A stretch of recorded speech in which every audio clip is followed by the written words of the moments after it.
And welcome to ACD Hot right here on Active Citizens. I'm your host Sharon NM Chuku, and I'll be taking you through this ride. Joining me live in the studio, I have with me Miss Genevieve Okeke. Good evening. How are you doing? I'm fine. Good evening. How are you? I am very well. I'm very well. And of course, joining us via Zoom, we have our guest person of Miss Ifoma Akune. Good evening. How are you doing? Good evening, I'm doing well. Thank you for the introduction. Of course, welcome to the studio again. Now, to our viewers, we're going straight to the stories that we have for today. Tinubu is facing a growing political dilemma. On one side, his party, the APC. On the other is Wike, a powerful political actor who is not a member of the APC, but remains central to federal power and Rivers State politics. Across Rivers State and beyond, party loyalists are uneasy, opposition figures are energized, and political observers are watching closely. The central issue is whether the president can continue to balance party structure with personal alliances, or whether a clear line will eventually be drawn. Now, this tension deepens with the resurfacing of an old video dug up by Rufai Oseni, where Wike firmly states that he would never play godfather in Rivers State politics, but I think a lot of people would say a different story right now. Today, that statement is being weighed against current realities, and critics are arguing that Rivers politics is now tightly controlled from behind the scenes. Now, finally, beyond politics, Nigeria's football community is grappling with its own controversy. All right, a viral outburst involving Victor Osimhen and Ademola Lookman has sparked intense reactions among fans, former players, and analysts. Osimhen's reported threat to step away from the Super Eagles has raised serious concerns about leadership, discipline, and unity within the national team. Now, I'm going to give the ball to Genevieve. Where do you think we should start from on today's topic? Should we start from Victor Osimhen or Wike? I think we should start from Wike first. All right. Leave the Osimhen for the last. Okay. Now we are starting with Wike, right? And let's talk about the old video that Rufai Oseni dug up. I think we should have a look at that video, and then we'll return to the studio to have a full-on conversation. Let's have a look.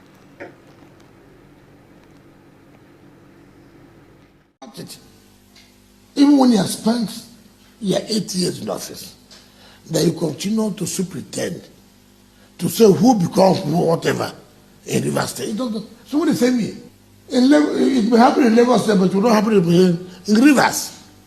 We are quite different. It will not happen here. As a governor, I will come and go. I can't stop it. I must come and go. All the Kevin left. He never had ugly saying that he will do this, he will not do that. The day my tenure, by the grace of God, ends, I go. That's how God wants it. But see, when you are in a position to think that what's happening in Lagos State, you will do it here, it may be difficult. You cannot continue to say you must be a godfather of the state. That's the problem. It's not possible. Today I live here in the name of Almighty God. I have no business to say, what must I produce? Why? What am I hiding? The people of the state should be able to say, this is who they want to produce. We from Rivers State, we know we have lost somebody in Dr. Peter. I can tell you, not the Nigerian. Video, and in that video, Wike was saying that there is no need to play godfatherism, comparing what we have in Lagos State, the godfatherism in Lagos State, and saying that that would never be the case in Rivers, and that when he does leave office, that he would be leaving completely. But let me get your take. Let me start with you, Genevieve. Oh God, because you picked, you said we should start with Wike, so let's start with you. Oh God, Wike is very funny. Indeed, he just likes talking. He's a talkative because, first of all, it's so sad seeing him saying something and now he's doing something. That's why they always say the media never lies. You know, you can't surpass the internet. Him coming out to say no godfather. First of all, wait first before I even continue. What happened to his body? What happened? I mean, I've seen a completely different Wike. Anyways, it's crazy to say because you come out, you're saying something. Imagine him saying he's not greedy, he doesn't do like that. What are you now doing right now? I think what I'm seeing here is the fact that he is in power. He has tested the power of, with the alliance with the federal government. He has tested the power of, being the FCT minister, and also being an alliance with Tinubu, and he wants to extend it. He wants to extend it to River State. He wants to feel that trail, because this whole River State thing started when Fubara decided to separate from Wike. So he doesn't want, because he has tested what it means to be in charge. He wants to be the godfather of the godfather. You understand? So that's what I'm seeing here. All right, and then I'm going to come over to you, Ifoma. What's your take on that viral video? Okay, well, that's a clear description of when people say power can corrupt. That is why those in power need to be held accountable. True. So that you'll be checked. Because one thing about power, if you're not being accountable to anyone or to the people, then you can do as you like and nobody will question you, because you are not being checked. But when you're accountable, that means there are people you are, that you answer to, and putting you, making sure that you're not going beyond what you're supposed to do. So that's again that power can corrupt, and it's important that when we're in positions of authority, we should be accountable to someone or to the people there. So that's my take on it. And that's really how democracy should be in the first place, where leaders should be accountable to the people. Because I think one thing that Nigerian politicians forget is that they're here for the people. They're here to serve, and not the other way around. Think the people are there to serve them, which is really not what democracy is about. But without going to the bulk of the story we have for this evening, where it seems as though now the APC they've had enough of Wike, from the tone of their voices and the type of comments and remarks that they have been making. They're now asking the President Bola Ahmed Tinubu, to choose between the APC and Wike, and I think it's really interesting to see that they're making this remark for someone who is not even in the APC, right? This is someone who is in the PDP. That's what I said about the powerful alliance, the personal alliance. So, and it's actually amazing. When I saw that news, I was very, very happy that, the APC members are actually looking into it. They have a say. They are not just negligent over that. Please, how can somebody that is not in the current party have so much power over another state that he has ruled? It doesn't make sense. So if President Tinubu actually, if he's not careful, Wike can be the downfall of his plans to rule 2027 election, which will actually be a good thing if he doesn't. It will be a good thing. But for him, it will be a bad thing. So if he knows what he's doing, he should pick his sides well. If he still wants to have, because with the way it's going, coming from the ADC, the people that are putting their eye in APC, we have Kwankwaso and the rest of them that are interested. It's going to make, if the APC members are not being listened to, it's going to either make them to start. We're surprised. You might see someone defecting from APC and going to ADC. You understand? So you think that if Mr. President chooses to still stick with Wike, that there would be more defections from the almighty APC? It's possible, because it's quite insulting, and Wike is causing a lot of havoc for crying out loud. Your first of all, he's causing media embarrassment, number one, and then disrespect, and it's just very scattered. So it's possible for him to have a dent in APC if Tinubu does not choose his sides well. All right, well, Fubara is already in APC, so he can just decide to throw Wike away and take on Fubara. Now my question to you, Ifoma, is, with everybody now coming out, especially people in the APC coming out to tell the president that he needs to make a choice, make a decision between Wike and the APC. Let's talk political relevance, because there's a video we saw just yesterday or so where Wike was shading Fubara and said something along the lines of he does not have political relevance, and when he was working for Atiku, he couldn't give Atiku 10%. Now, I don't know what happened behind closed doors. It may seem as though Wike gave Tinubu in 2023, maybe more than 10% during the elections, and he has promised Tinubu in 2027 even more percentage as regards voting. Now, do you think that Tinubu can afford to lose someone like Wike just a year before the elections? Well, I think in matters of politics, it depends on who is serving your interests. So if that person is serving your interest, you will not want to, just cut ties, sever your ties with them. You will still continue to ally with them. So that's what this thing is. Allyship is based on what is this person contributing to my cause, or how is this person serving my own interests. So I think that's how people ally with other people. So if he's still serving his interests, then of course it would still be in allyship with him. But now, is it at the expense? Yeah, my question really is it at the expense of losing his other alliances within the APC? Well, I think so. Wow, that's a huge bond. That's a huge bond. It's looking like something that can happen actually, because the Tinubu and Wike alliance it's crazy with all, because I think it's what is giving Wike the morale to exercise his power and thrill and go for to do anything that he wants, because he has a backing. And for him to have a backing, I think he has something like, let me use the word blackmail, not blackmail, something he's holding over. Yes, exactly. So it's quite good. So you're not saying it's a genuine alliance or a genuine relationship? It's politics. Come on. Oh wow. Oh wow. Okay. And still on the conversation of Wike, we also saw that recently he came out to we're hearing news about his son being possibly running for House of Rep seats in Obia or in Rivers State, and it just gathered a lot of reactions when that news came out. It's still a speculation, right? We've really not heard from the horse's mouth, neither have we heard from Wike, but there is a huge possibility because we've been seeing his son more and more involved in politics, in the spotlight. Now, when it concerns Rivers State and the godfatherism that we're still talking about, do you think Fubara versus Wike, do you think Fubara is going to be that one politician that will put an end to Wike's stronghold in Rivers State?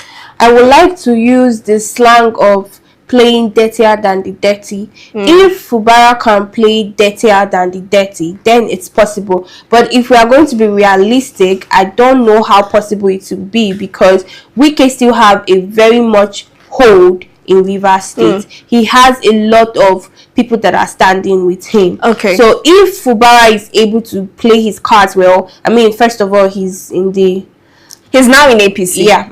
So and then that brings me to the next question I have for you, Ifoma. The fact that Fubara defected to the APC, and he came out and there was a song that he sang, and I'll call it released for Tinubu. He said that they're supporting Tinubu wholeheartedly. They're not going through the corners, unlike some people, which we know he was invariably shading Wike. And now that he's in the APC, and do you think that there is that defection caused a power shift, sort of, with the power that Wike has over Rivers State?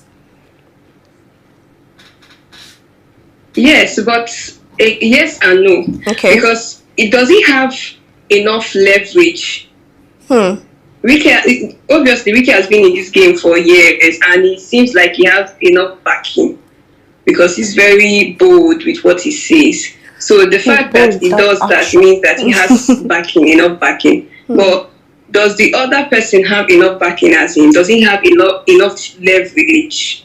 So that's the thing. I think if he doesn't, then I don't think he can overthrow Wike. It's not possible, except he has enough leverage to do that. But looking at the way things are, I don't think so personally. Then finally, before we move over to what is happening via football and all, we also saw that in recent videos we saw Wike moving from traditional ruler to traditional ruler in Rivers State, and there's a video that we also discussed yesterday going as far as warning them not to involve involve themselves in politics. He told them that they can have someone they want to support, but it should be in their mind. They should not involve themselves, as he already has a plan mapped out. And if they want to be abreast of those plans, they should, talk to other people as well. What do you think is going to be the greatest challenge, right, that Wike would face, or should I just say Fubara would face, in reclaiming the power from Wike? I think it's the number of people, backends, the people. One thing is, Nigerians, we want change, we want something different. But when something is given to us, a little drop of sugar is given to us, we tend to change and navigate our thirst for change. So what I'm saying is, Wike has a lot of leverage. He also has a lot of backend. So Fubara is going to have an issue whereby he might be able to gain leverage, gain the people that even supporting Wike, gain them in Rivers State. But it's possible for Fubara and Wike to come and just drop a little sugar on their mouth and they will fall back to him. So it is, at the end of the day, it boils down to the people in Rivers State and Fubara's alliance outside Rivers State. And Fubara's alliances outside Rivers State. Talking finally on alliances, Ifoba, we remember when Fubara was suspended as governor of Rivers State, and how, I would say, little or nothing was done about it from the PDP, right? They tried to go to court and all of that, but we didn't really see it pulling as much weight as it would normally, or we would have expected, seeing that he was a constitutionally elected governor. Now, talking alliances, if Fubara does not manage to still hold his seat come 2027, do you see Wike having a permanent hold on Rivers State? Yes, I do. I do. Okay, that's going to be crazy to see, don't you think? It will be very crazy to see. Now, let me get your take as well, Genevieve. That's going to be strong. It will look like tyranny. But it's possible for that to happen. If Fubara loses his threshold, he loses the election in Rivers State, of course, the godfatherism begins. The journey. This will be godfatherism 101. Fubara and Wike will put the person he wants there. I will not even be surprised, because politics in Nigeria it's about who you know, follow who know road. I will not be surprised if the son just becomes the governor or something. So from there, that's how the godfatherism will be, and it will take a whole lot to take away power again from him.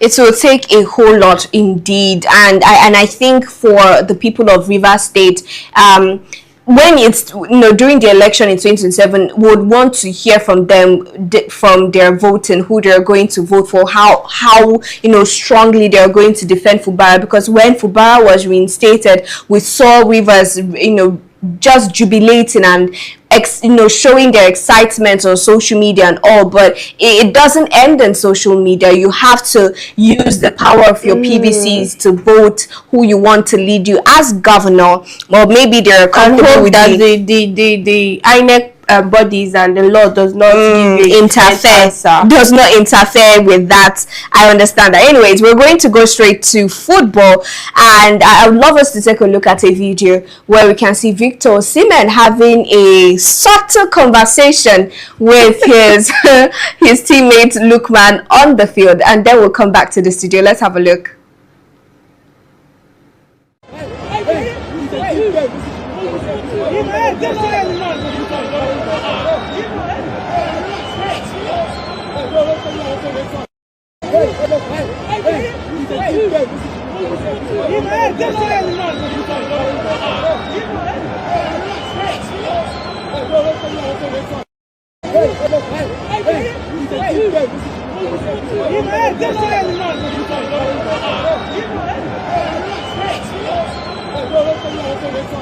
that video, a lot of Nigerians have different opinions and just different reactions to the same video. But I would love to start with you, Ifoma. You've seen the viral video of Victor Osimhen during their match against Mozambique, where at that time they were leading 3-0 and they finally ended it with a 4-0. Lookman had already scored and all that, but still on that pitch we saw Victor Osimhen raising his voice at Lookman. Different opinions, but I want to get yours. What's your take on that video?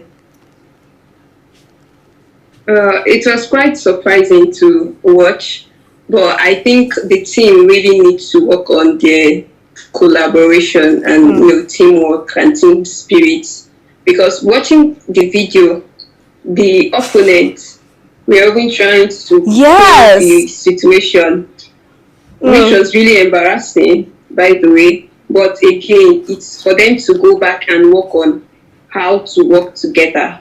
That team spirit has to be there. And if there's any, pending issues between the two players, they have to sort it out.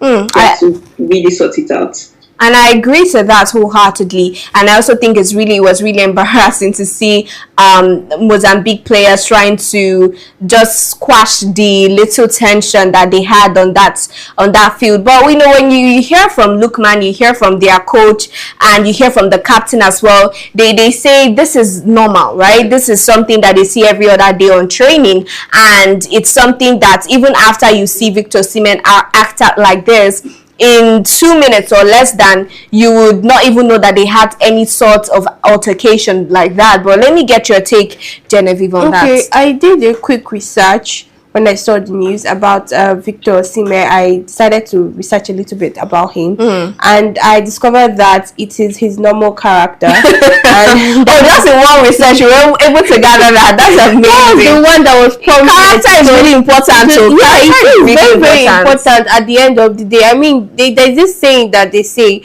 you dress how you want to be addressed, and first impression matters. So I saw that they say that he has anger management issue, that it is quite how he likes behaving, like he's easy to outburst. And there's something that Ifoma said that caught my attention. She said they need to work on their team collaboration. But me, I would like to ask, how efficient will it be to work on team collaboration if one person is being a stumbling block on it? And it's looking like that's how Victor Osimhen is, because they are saying that this is why he hasn't gone on higher higher player. He has not gone far. He has not gone far in his career because of his anger management. But people are saying that Victor Osimhen is the Cristiano Ronaldo of Nigeria and should be given some leverage to do what he's doing. Okay, if you're going to say that, then you have to look at Cristiano Ronaldo.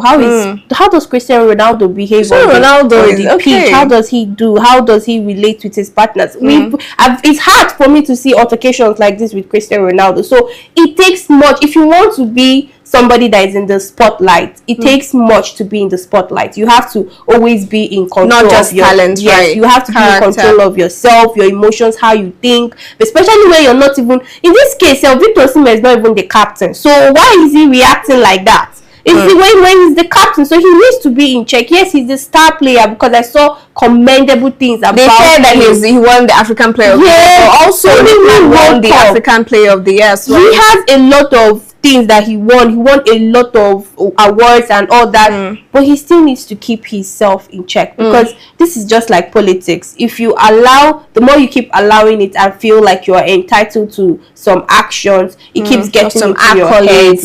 And it might even become like Wike. Who knows? Maybe this is how Wike started off. But anyways, still talking about this, we also heard that he threatened to leave Super Eagles and travel to Turkey, and I saw a video of Rufai saying, oh, let him travel, we don't need him, and all of that. And I get the fact that Nigeria is a really peculiar country, the fact that no matter how talented you are, how rich you are, it gets to that point, if they are fed up, they are fed up, and they are going to say it without mincing words. So let's talk about character and talk about talent, right? Going forward because you mentioned Cristiano Ronaldo, Kanu, and ever since Kanu, Wankwo, JJ Okocha, and the rest, I don't think we've really had. I can count how many players we've had that have been really outstanding and global as those people have been. How important do you think character is when it comes to talent and when it comes to building a global image?